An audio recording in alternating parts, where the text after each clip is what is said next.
ઝઘડિયામાં આંખના ઓપરેશન દરમિયાન જે પ્રોટોકોલ અનુસરવામાં આવે છે તે આધારિત આ વિડીયોનો હેતુ આંખ ઓપરેશન થિયેટરમાં કાર્યરત કર્મચારીગણને માર્ગદર્શન પૂરું પાડવાનો છે.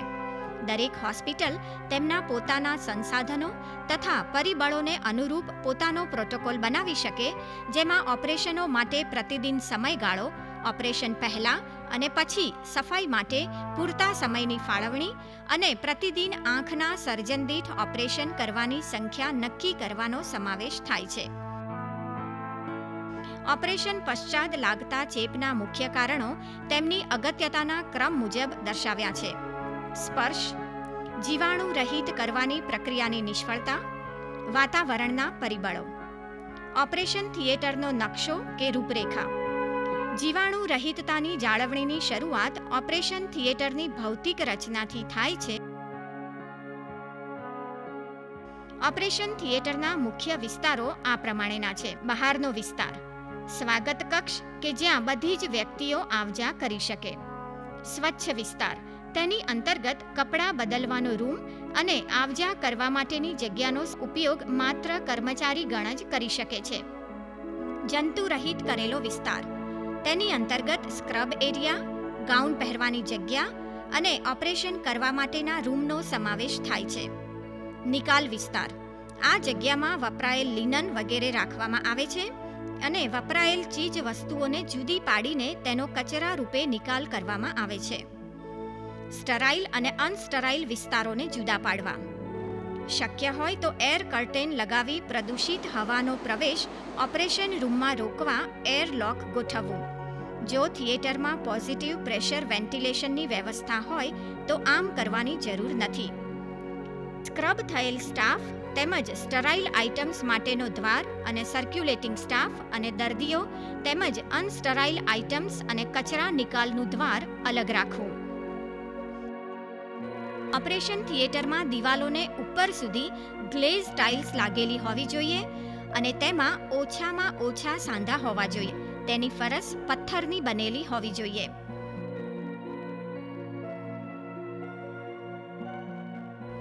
સ્પ્લિટ એર કન્ડિશનર દ્વારા 1 કલાકમાં ઓછામાં ઓછું 15 વખત હવાની હેરફેર થાય તેની ચોકસાઈ રાખો. જ્યારે ઓપરેશનો ચાલુ હોય ત્યારે એર ક્લીનર લગાવીને હવાની ગુણવત્તા ઓપરેશન થિયેટરમાં સારી રીતે જાળવી શકાય. ભેજનું પ્રમાણ 50 થી 60% જાળવવા માટે ડિહ્યુમિડિફાયર મશીનનો ઉપયોગ કરી શકાય. દર્દીઓને તૈયાર કરવા. દર્દીને વોર્ડમાં સાબુ અને પાણીથી ચહેરાને સારી રીતે ધોવા માટે કહેવામાં આવે છે. સારું તો એ છે કે તે સંપૂર્ણ સ્નાન કરે.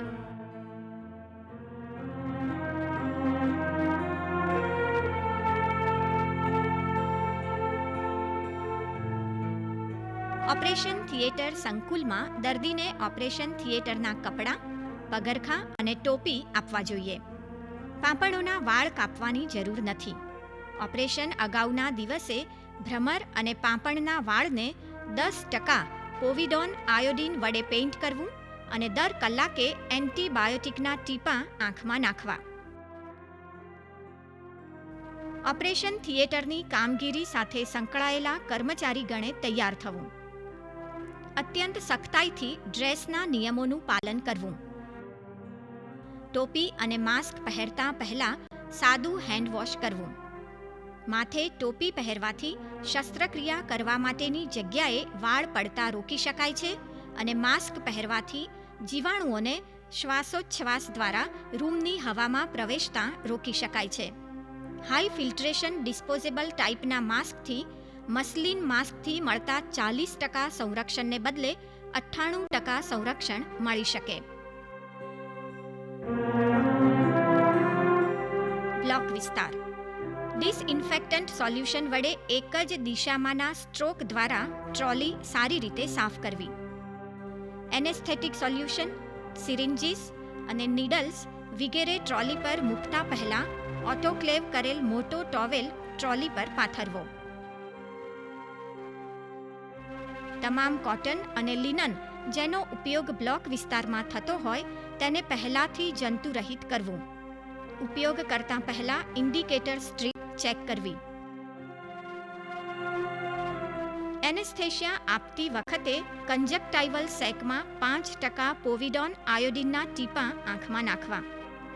દરેક બ્લોક પહેલા હાઇજિનિક હેન્ડવોશ કરવું અને ત્યારબાદ ક્લોરહેક્ઝિડિન અથવા તેના જેવું જ મિશ્રણ હાથ ઉપર લગાડવું.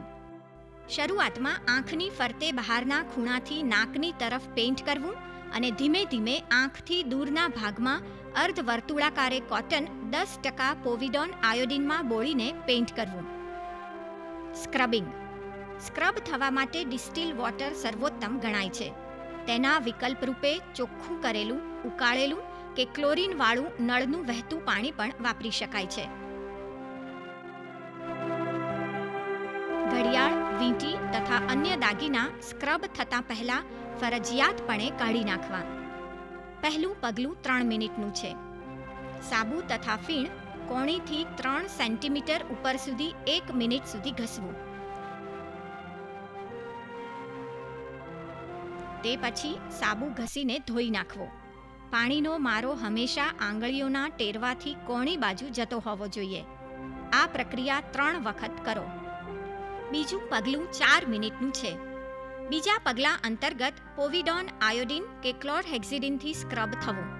બંને હાથ ધોતી વખતે જમણી હથેળી ડાબી હથેળીના પાછલા ભાગ ઉપર ઘસવી, ડાબી હથેળી જમણી હથેળીના પાછલા ભાગ ઉપર ઘસવી, બંને હાથની આંગળીઓ અરસપરસ ભેરવવી અને ઘસવી. જમણા હાથની આંગળીઓના અને અંગૂઠાના ટેરવા ડાબા હાથની હથેળીમાં અને ડાબા હાથની આંગળીઓના અને અંગૂઠાના ટેરવા જમણા હાથની હથેળીમાં ગોળ ગોળ ઘસવા. આમ બંને હાથની આંગળીઓ, તેના ટેરવા, અંગૂઠા, 2 આંગળીઓ વચ્ચેની જગ્યા તથા હથેળીઓને એકબીજા સાથે ગોળ ફરતે બરોબર ઘસી ઘસીને સાફ કરવા. નળ નીચે વહેતા પાણીની નીચે હાથ રાખીને બરોબર ધોવા. આ પ્રમાણે 2 વખત કરવું. યાદ રાખો, હાથ ધોવાની આ સંપૂર્ણ પ્રક્રિયા દરમિયાન હાથને કોણીથી ઉપરની બાજુ રાખો. હાથ ધોયા પછી તેને શરીરથી દૂર રાખો. હાથ ઉપર અને કોણી નીચે આ પરિસ્થિતિમાં જ હાથ રાખવા. સ્ટરાઇલ ટોવેલથી હાથ કોરા કરવા. સ્ટરાઇલ વિસ્તારને પ્રદૂષિત થતો અટકાવવા આમથી તેમ અવરજવર નહિવત જ કરવી. સ્ક્રબ થતી વખતે પાણીનો છંટકાવ કરવાનું ટાળો. કોણીથી ઉપર હાથ કોરા કરવા નહીં. ગાઉન અને ગ્લોવ્સ પહેરવાની પદ્ધતિ. ગાઉન પહેરવો. ટ્રોલીથી દૂર ઊભા રહીને અને તમારા શરીરથી પણ અંતર રાખીને ગાઉન ઉપાડો. ગરદન પાસેની પટ્ટીથી ગાઉનને પકડીને તેની બાંય દેખાય ત્યાં સુધી તેની ગળી ખોલો. બંને હાથ એક સાથે જ બંને બાંયમાં આખા નાખો. મદદમાં હોય તે નર્સ કે વ્યક્તિ તેના હાથ ખભા પાસેથી ગાઉનમાં નાખશે અને ગાઉનને ખેંચી લેશે અને તે પછી ગાઉનની પટ્ટીઓ પાછળથી બાંધી દેશે. હાથ કમરથી નીચે કે ખભાથી નજીક હાથ રાખવા નહીં. એક વખત ગાઉન પહેર્યા પછી બગલને અડકવું નહીં અને ગાઉન પહેર્યા બાદ ગાઉનના પાછળના ભાગને હાથ લગાડવો નહીં. ગ્લોવ્સ પહેરવાની પદ્ધતિઓ. ગ્લોવ્સ પહેરવાની 2 પદ્ધતિઓ છે. એક ઓપન મેથડ અને બીજી closed method. Open method. Chlorhexidine કે તેના જેવું બીજું સોલ્યુશન ખુલ્લા હાથમાં લો. પહેલા ગ્લોવને જ્યાંથી ગ્લોવમાં હાથ નાખવાની જગ્યા હોય છે તે ભાગેથી એક હાથથી પકડી બીજો હાથ તેમાં સરકાવો. ગ્લોવ પહેરેલા હાથથી બીજો ગ્લોવ પકડો અને ગ્લોવ પહેર્યા વગરનો હાથ તેની અંદર સરકાવો અને પકડ ઢીલી કરો. જો ગાઉન પહેરેલો હોય તો બીજા ગ્લોવનો કફ ગાઉનની બાંયના કાંડા પાસેના સિલાઈ મારેલા છેડાની ઉપર ખેંચો. તે પછી બીજા ગ્લોવનો કફ ગાઉનની બીજી બાંયના સિલાઈ મારેલા છેડાની ઉપર ખેંચી લેવો. Closed method. હાથને ગાઉનની બાંયના સિલાઈ મારેલા છેડાની બહાર ન કાઢવો. ડાબા હાથના ગ્લોવનું કફ જમણી બાંયના સિલાઈ મારેલા ભાગ દ્વારા પકડવું. ડાબા હાથને ગ્લોવમાં સરકાવવો અને જમણા હાથ દ્વારા પકડેલ ગ્લોવ ડાબા હાથની ઉપર ખેંચી લેવો.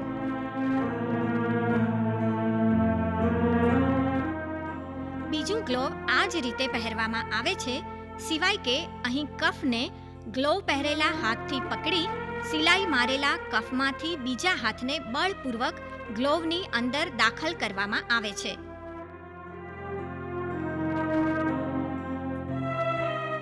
ગ્લોવ્સ પહેર્યા પછી ગ્લોવ્સ ઉપર લાગેલા પાવડરને રિંગર લેક્ટેટ સોલ્યુશનમાં કોટન બોળીને સાફ કરવા. પાવડરથી સ્ટરાઇલ યુવીઆઇટિસ એટલે કે આંખનો સોજો થઈ શકે છે. ગ્લોવ્સ પહેરેલા હાથ ઉપર ક્લોરહેક્સિડિન અથવા એના જેવું કોઈ સોલ્યુશન ગ્લોવ્સની સપાટીને વધુ સ્ટરાઇલ કરવા માટે આવરણ ચડાવવા લો અને તેને ઓપરેશન શરૂ કરતા પહેલા સૂકાવા દો.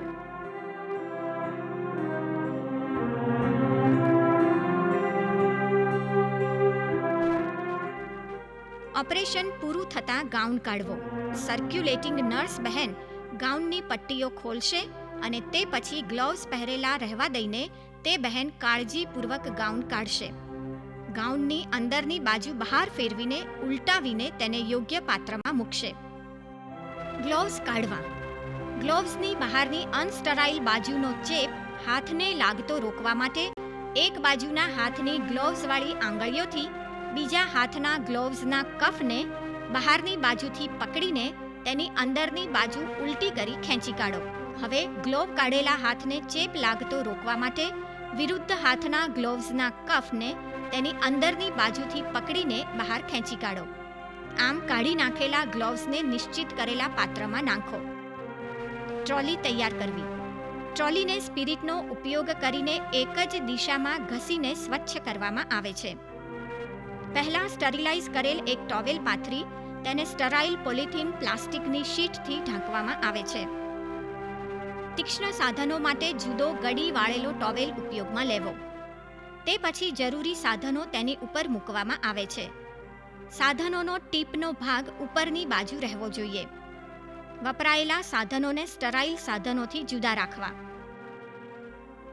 ઓપરેશન ટેબલ ઉપર.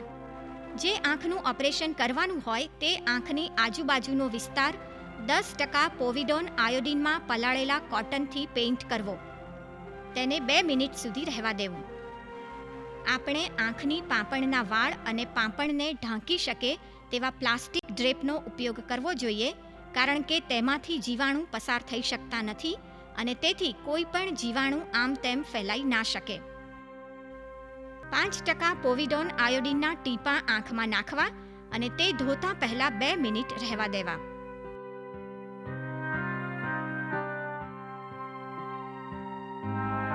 ઓપરેશન થિયેટરમાં પાળવાના નીતિ નિયમો, શિષ્ટાચાર. ઓબ્ઝર્વર માટે પોતાના હાથ પાછળ રાખવા જોઈએ. સ્ટરાઇલ વિસ્તારથી 1 ફૂટનું અંતર જાળવવું જોઈએ. નિરીક્ષણ કરનારે સર્જનની પાછળ ઊભા ના રહેવું, દૂર ઊભા રહેવું. સ્ટરાઇલ વિસ્તારમાં ક્યાંય અડકવું જોઈએ નહીં, વચ્ચેથી પસાર થવું જોઈએ નહીં અથવા તે બાજુ નમવું જોઈએ નહીં. સર્ક્યુલેટિંગ સ્ટાફે ધ્યાનમાં રાખવાની બાબત. પેકિંગ ખોલતી વખતે હંમેશા વાપરવાની એક્સપાયરી, છેલ્લી તારીખ ચેક કરો. તેનું ઢાંકણ ખુલ્લું નથી કે પેકિંગમાં કાણા નથી વગેરે તપાસી લેવું. સ્ટરાઇલ પેકિંગ હંમેશા તમારાથી દૂર રાખીને ખોલો. ખોલતી વખતે તમારી આંગળી પેકિંગની બહારની બાજુ રહે તેમ ખોલો. પોવિડોન આયોડિન, નેત્રમણી વગેરે આપતી વખતે ઉપરનું પાત્ર નીચેના પાત્રથી લગભગ 6 ઇંચ જેટલું ઉપર રાખો. ઓપરેશન માટે સ્ક્રબ થયેલ વ્યક્તિઓએ આ બાબતો ધ્યાનમાં રાખવી. બીજા સ્ક્રબ થયેલ વ્યક્તિ સાથે સ્થાન બદલી કરતી વખતે એકબીજાની પીઠ તરફથી જગ્યાની અદલા બદલી કરવી. ગ્લોવ્સ પહેરેલા હાથ કમરથી ઉપર અને દાઢીથી નીચેના સ્તરે રાખવા. જો હાથ કામમાં ન હોય તો બંને હાથને ભેગા કરી સામે રાખવા અથવા તેમને સ્ટરાઇલ ટ્રોલી પર રાખવા.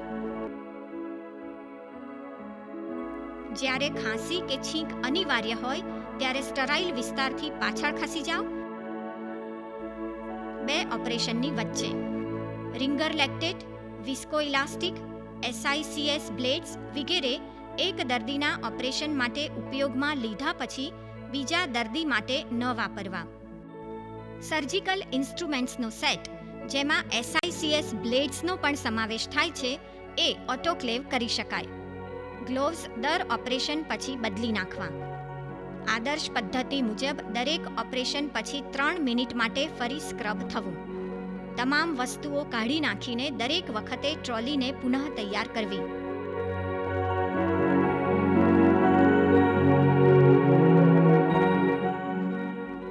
દરેક વખતે ઓપરેશનમાં ઓટોક્લેવ કરેલ સાધનોનો સેટ જ ઉપયોગમાં લેવો. 2 ઓપરેશનો વચ્ચે સાધનોને જંતુરહિત કરવા ફ્લેશ ઓટોક્લેવ વાપરી શકાય.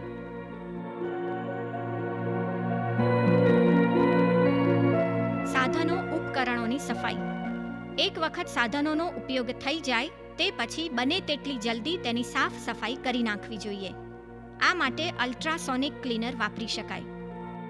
તેનાથી સાફ કરવાથી કેન્યુલા, નળી વગેરેની ઊંડાઈ સુધી સફાઈ કરી શકાય છે અને આવા સાધનના બીજી કોઈ રીતે ન પહોંચી શકાય તેવા ભાગ સુધી પણ પહોંચીને તે તેની સફાઈ કરી શકે છે.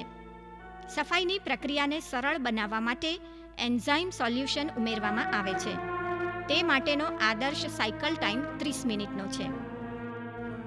4 બાઉલ દ્વારા સફાઈની પદ્ધતિ હેઠળ પહેલા બાઉલમાં મિનરલ પાણી લઈને તેમાં ડિસઇન્ફેક્ટન્ટ સોલ્યુશન મેળવીને ઇન્સ્ટ્રુમેન્ટને દાંતે ઘસવાના મુલાયમ બ્રશથી સાફ કરવું અને ત્યાર પછીના 3 બાઉલમાં ભરેલા સ્વચ્છ પાણીમાં તે બરોબર વીછળી નાખવા. સાધનોને અલ્ટ્રાસોનિક ક્લીનર વડે સ્વચ્છ કરવામાં આવે કે ન આવે તો પણ આ પદ્ધતિથી પણ સાફ કરવા. કેન્યુલા ધરાવતા સાધનોને પહેલા 3 વખત તેની અંદરથી ડિસ્ટિલ વોટર ફ્લશ કરીને સાફ કરવા અને તે પછી પેક કરતા પહેલા તેને 3 વખત હવા પસાર કરી સાફ કરવા. ફેકોપ્રોબ અને ટ્યુબિંગમાંથી ફેકો મશીનના ક્લિનિંગ મોડમાં તેમાં ભરાઈ રહેલા કચરા અને પાણીના ટીપાંનો નિકાલ કરાય છે. ઇરિગેશન અને એસ્પિરેશન હેન્ડપીસને 10 સીસી ડિસ્ટિલ વોટરથી ફ્લશ કરવામાં આવે છે. પાણીના ટીપાં કાઢવા કે સૂકવવા હવા 3 વખત ફ્લશ કરવામાં આવે છે. સાધનોને સ્ટરીલાઇઝ કરવા માટે પેક કરવા. તેને સ્વચ્છ ટોવેલથી કોરા કરવા. ત્યારબાદ તેના છેડાઓ પ્લાસ્ટિક સ્લીવ ચડાવી તેમને સેટ પ્રમાણે જુદા પાડવા.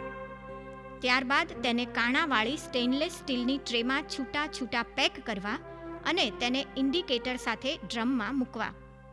તેની અંદર 3 ઇન્ડિકેટર ધરાવતી પટ્ટી મૂકવી. એક પટ્ટી તે પાત્રની સૌથી નીચે, બીજી મધ્યમાં અને ત્રીજી ડ્રમના મથાળે મૂકવી. એક પટ્ટી તે પાત્રની બહારની બાજુએ પણ લગાવવી. સાધનોને બહુ ઠાંસીને ભરવા નહીં, જેથી વરાળ અંદર સુધી સહેલાઈથી દાખલ થઈ શકે. ફેકોપ્રોબ અને ટ્યુબિંગ સ્ટીમ સ્ટરીલાઇઝેશન માટે ટ્રેમાં પેક કરવામાં આવે છે. ટ્યુબિંગ અને હેન્ડ પીસીસને કાપડમાં અલગ વીંટાળવાની કાળજી રાખવી, જેથી મેટલવાળા ભાગો વાયરના સંપર્કમાં ના આવે. સ્ટરીલાઇઝ કરવાની પદ્ધતિ. ઓટોક્લેવ દ્વારા એટલે કે પાણીની વરાળ દ્વારા સ્ટરીલાઇઝ કરવાની રીત ઘણી જ લોકપ્રિય છે, કારણ કે તે સીધી સાદી, સરળ, વિશ્વાસપાત્ર અને ચોક્કસ છે. ઓટોક્લેવ પદ્ધતિ. કોઈપણ સાધન જે ગરમ કરવાથી બગડતું નથી તે તમામને ઓટોક્લેવથી સ્ટરીલાઇઝ કરી શકાય. Pre vacuum flash autoclave. આ પદ્ધતિનો ઉપયોગ મોટે ભાગે 2 ઓપરેશન વચ્ચે સાધનોને ઓટોક્લેવ કરવા માટે તથા ઇન્જેક્શનની સિરિંજ તથા કાચની અન્ય ચીજ વસ્તુઓને સ્ટરીલાઇઝ કરવા માટે કરાય છે અને તેને 134 ડિગ્રી સેન્ટીગ્રેડ તાપમાન ઉપર 5 મિનિટ સુધી 30 પાઉન્ડ પ્રેશરમાં રાખવામાં આવે છે. ગુરુત્વાકર્ષણીય ઓટોક્લેવ. આ પદ્ધતિ અંતર્ગત સાધનોને 30 મિનિટ સુધી 121 ડિગ્રી સેન્ટીગ્રેડ તાપમાને 15 પાઉન્ડ પ્રેશરમાં રાખવામાં આવે છે. હાથ ધોયા પછી ઓટોક્લેવ મશીનમાંથી ડ્રમને કાઢો. તરત જ ડ્રમની જાળી બંધ કરો. કેટલાક મોંઘા મશીનો પણ ઉપલબ્ધ છે, જેમાં તાપમાન અને પ્રેશરનો ગ્રાફ પણ રેકોર્ડ થતો હોય છે. તાજેતરમાં પ્લાઝમા સ્ટરીલાઇઝર મશીન પણ બજારમાં મળવા માંડ્યા છે. તે ખૂબ મોંઘા છે, પરંતુ ઘણા જ અસરકારક છે. Hot air oven. પાવડર, તેલ, મલમ તેમજ કાચની બધી ચીજવસ્તુઓ અને ધારદાર સાધનો વગેરે માટે સૂકી ગરમી આપવાની પદ્ધતિનો ઉપયોગ કરી શકાય.